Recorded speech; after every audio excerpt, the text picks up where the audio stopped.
n'est pas caché. Nos actes là, ça veut dire que ce n'est pas caché devant Dieu. Personne ne nous voit, hein, mais Dieu nous voit. Quand tu vas voler de l'argent d'un porte-monnaie là, personne ne te voit, Dieu te voit. Quand tu vois la viande dans la sauce, personne ne te voit. Je prends ça, ça c'est de terre à terre. Mais ce que je veux dire, c'est que tu prends qui ne t'appartient pas, la Bible dit que tu n'es pas caché devant Dieu. Tant que tu es en train de respirer, c'est Dieu qui est en toi comme ça. Continue. Mais tout est à nu et à découvert aux yeux de celui à qui nous devons rendre témoignage. Nous devons rendre compte. À Dieu que nous devons rendre compte, là, ça veut dire que tout est nu devant lui, tout à découvert. Ce qu'on a fait en cachette, ce qu'on a fait à découvert, ça est devant lui. Voilà pourquoi Dieu nous demande de réparer le tort que nous avons fait. Si c'est quelque chose que nous avons gardé par devers nous, Dieu veut que nous rendons cela. On va lire Genèse 20, verset 1 à 8. Il va lire. Abraham partit de là pour la contrée de midi, il s'établit en Kadesh et Shur et fit un séjour à Guérar. Abraham disait de Sarah, sa femme, c'est ma soeur. Abimelech, roi de Guérar, fit enlever Sarah. Alors Dieu apparaît en songe à Abimelech pendant la nuit et lui dit, voici, tu vas mourir à cause de la femme que tu as enlevée, car elle a un mari. Abimelech ne s'est point approché d'elle, répondit, Seigneur, feras-tu périr même une nation juste? Ne m'a-t-il pas dit, c'est ma soeur? Et elle-même n'a-t-elle pas dit, c'est mon frère, j'ai agi avec un cœur pur et avec des mains innocentes. Dieu lui dit en songe, je sais que tu agis avec un cœur pur. Aussi t'ai-je empêché de pécher contre moi. C'est pourquoi je n'ai pas permis que tu la touchasses. Maintenant, rends la femme de cet homme, car il est prophète, il priera pour toi et tu vivras. Mais si tu ne le rends pas, sache que tu mourras, toi et tout ce qui t'appartient. Abimelech se leva de bon matin, il appela tous ses serviteurs, il leur rapporta toutes ces choses, et ces gens firent saisir d'une grande frayeur. Cette histoire, c'est que Abraham et sa femme sont allés à Guérar.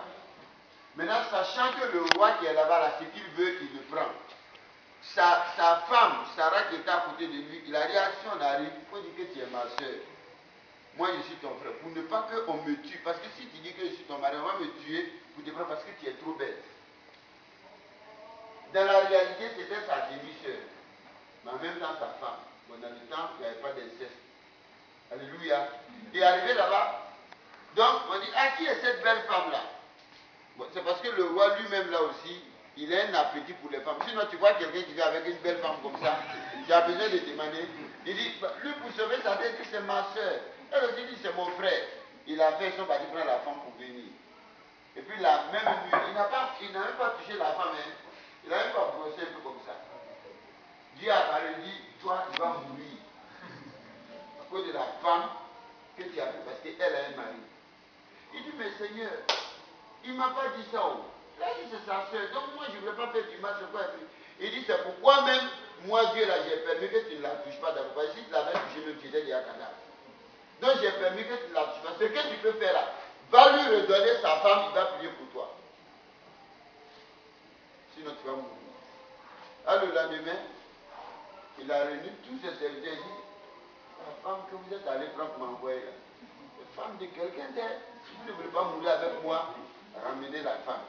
D'ailleurs, ne ramenez pas la femme seule comme ça, prenez des cadeaux pour accompagner la femme pour aller donner à son mari, dites que je ne l'ai pas touché. C'était une restitution. Or, ce qui est fait dans le temps passé, c'est aussi valable aujourd'hui. Mais aujourd'hui, par des pouvoirs d'argent, par des pouvoirs de séduction, on arrache des femmes qui ne nous appartiennent pas. Comme elles aussi n'ont pas la crainte de Dieu, quand il dit viens, elles te suivent. En réalité, il faut restituer ce que tu as fait. Est-ce que l'image est bien claire? Amen. On va lire un autre passage, Exode 22, verset 1 à 17. Exode 22, 1 à 7. Exode 22. Oui. 1 à 7. Oui. Verset 1. Si un homme dérobe un bœuf et un agneau, et qu'il les gorge ou le vende, il restituera 5 bœufs pour le bœuf et 4 agneaux pour l'agneau. Ça, c'est dans l'Ancien Testament. Si quelqu'un vole un bœuf, il dit qu'il va restituer en combien de bœufs? 5. S'il vole un agneau, il va restituer en combien? En 4. Ça, c'est dans l'Ancien Testament. C'est-à-dire, quand tu as volé, on t'a attrapé là. Après, tu ne vas même pas donner. C'est pas même chose là tu donnes. Tu dois ajouter dessus. Tu dois réparer le tort. Ça, c'est dans l'Ancien Testament. Hein. Continue. Si le voleur est surpris dérobant avec effraction et qu'il soit frappé et meurt, on ne sera point coupable de meurtre envers lui. Mais si le soleil est levé, on sera coupable de meurtre envers lui. Il fera restitution. S'il n'a rien, il sera vendu pour son vol. Ça, c'est dans l'Ancien Testament. On dit si on attrape l'agneau voleur, quand on dit voleur, il dit si on le frappe et on le tue, il n'y a rien. C'est ce que les Hébreux font au bord de la lagune. Il n'y a rien. On a attrapé voleur la nuit. Mais on dit si il fait déjà jour, on l'attrape, on ne doit pas le tuer. Il dit le tue, tu es coupable. Maintenant, on l'attrape, on dit bon, il n'a qu'à restituer ce qu'il a volé. Maintenant, s'il n'a rien, le fait même qu'il était parti pour voler, lui-même là, on va le vendre pour se restituer. Même s'il n'a rien pris. Parce qu'il n'était pas dans l'intention de voler. Ça, c'est dans l'Ancien Testament. Regardez comment Dieu règle la restitution là-bas. Ok. Allons-y. Si celui qui a dérobé, Si c'est qui l'a dérobé. si ce qu'il a dérobé, bœuf, âne ou agneau, se trouve encore vivant entre ses mains, il fera une restitution au double. Ça, c'est dans la journée. Hein. Si on l'a attrapé avec sac de maïs, un sac, il va donner combien de sacs? 2. Si on l'a attrapé avec bœuf vivant, il va donner combien? 2 bœufs. Ça, c'est restitution selon Dieu. Ce n'est pas l'homme qui a institué, c'est la loi de Dieu. Allons-y. Si un homme fait du dégât dans un champ ou dans une vigne, qu'il laisse son bétail paître dans le champ d'autrui, il donnera en dédommagement le meilleur produit de son champ et de sa vigne.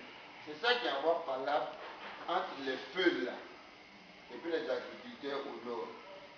Ils envoient leurs bœufs et puis ils envoient entrer dans les champs, ils saccagent, ils mangent les trucs. Quand les gens veulent faire, ils ont leur couteau et puis ça devient pas là. Or Dieu dit que si tu envoies tes bœufs, ils sont allés manger, ils saccagent, ils chantent quelqu'un, il dit rien. Il dit, qu'est-ce qu'il a dit? Attends. Son bétail, il donnera en dédommagement le meilleur produit de son champ et de sa vigne. Voilà. C'est-à-dire, celui qui a fait le dégât, là, il donnera lui aussi à son tour, lui son champ, donnant le produit de ses champs en compensation à celui dont le champ a été saccagé. Et le meilleur, c'est ce que j'ai dit, le meilleur, c'est-à-dire les premiers, les meilleurs. Pourquoi? Parce que tu as fait lui son champ est gâté. Donc ce que toi tu as produit là, tu vas lui donner le meilleur en compensation. C'est ça la restitution. Bon, en termes tu as gâté chose de quelqu'un, tu vas lui rembourser le meilleur.